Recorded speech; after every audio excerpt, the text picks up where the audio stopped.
आज का विषय है कर्म। कर्म क्या है? हमें कैसा कर्म करना चाहिए? हम अपने जीवन में जो कार्य करते हैं वह कर्म है। कर्म के भी 3 प्रकार हैं: सात्विक कर्म, राजसिक कर्म, तामसिक कर्म। मगर ये लोग समझ नहीं पाएंगे, इसलिए हम 2 ही कर्म लेते हैं: अच्छा कर्म, बुरा कर्म। दोनों को साथ में ही लेकर चलते हैं।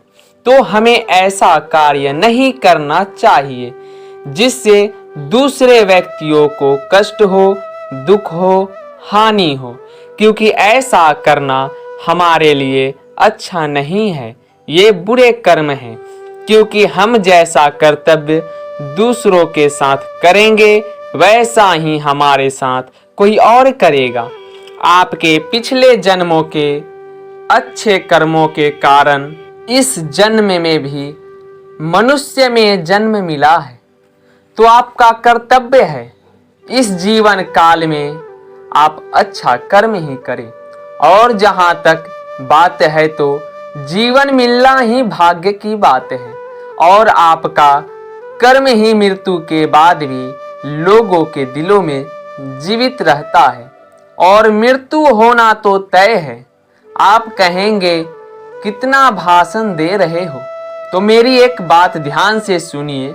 आपको ये सब बातें अगर अभी अच्छा नहीं लग रहा है तो आप समझ जाइए कि आप कैसा कर्म करने वालों में से हैं। जब आपका मृत्यु होने लगेगा तब आपको अपने जीवन के कर्मों का एहसास होगा कि अब मृत्यु होने वाला है और मेरे साथ कुछ भी नहीं जा रहा है, तो मैं अपने जीवन काल में बुरा कर्म किया ही क्यों?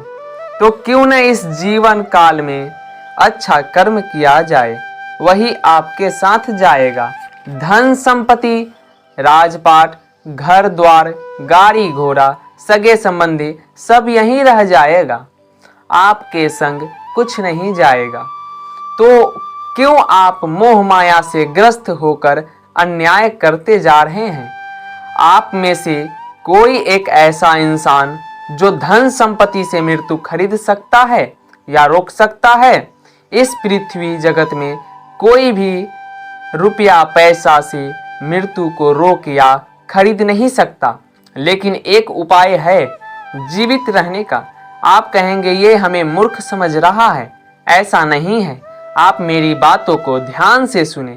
आप ईगो तक जीवित रह सकते हैं। आपका अच्छा कर्म कर्तव्य लोगों के हृदय में ईगो तक जीवित रख सकता है। आगे आपको सोचना है मृत्यु के 4 दिनों तक लोग आपको याद रखें या 4 युगों तक। मुझे जहां तक विश्वास है आपको मेरी बात सही लगा हो। धन्यवाद।